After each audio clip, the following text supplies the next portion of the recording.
sometimes we're a little too modest about what we think of transgenderism. Sometimes we're a little too modest. And we say, well, this is just the natural outgrowth of gay marriage, or the natural outgrowth of gay rights, or the natural outgrowth of feminism, all of which say that men and women are basically the same. But the reason that conservatives keep hammering this, and the left can't give it up, goes deeper. It's not just because it's a weird issue and, kind of titillating as a cultural matter. It's because it goes down to the whole liberal project of maximizing individual autonomy. That's the whole liberal project. Going back to classical liberalism, going back centuries. The seed of liberalism says, I am primarily an individual and I will have control over everything.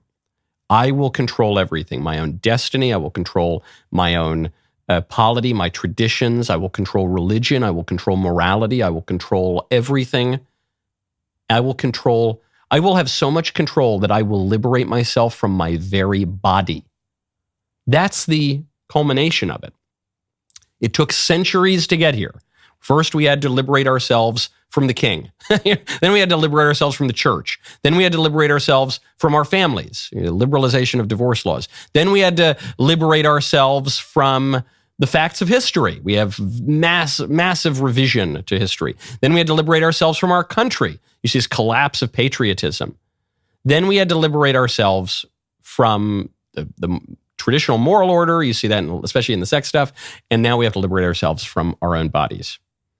You have to do it.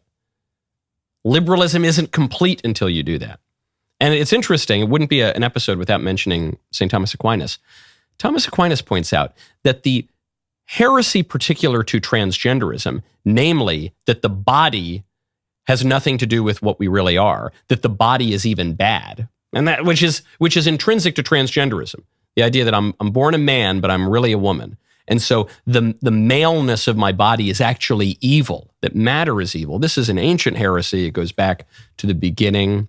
It goes under the name of Docetism or Gnosticism, Albigensianism. There are lots of versions of this kind of heresy.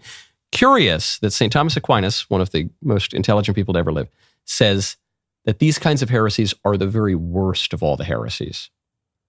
Because the central fact of Christianity, the turning point of history, is the incarnation. It's that the Word became flesh and dwelt among us. And so it's no surprise that liberalism, which is in many ways an inversion or perversion of Christianity,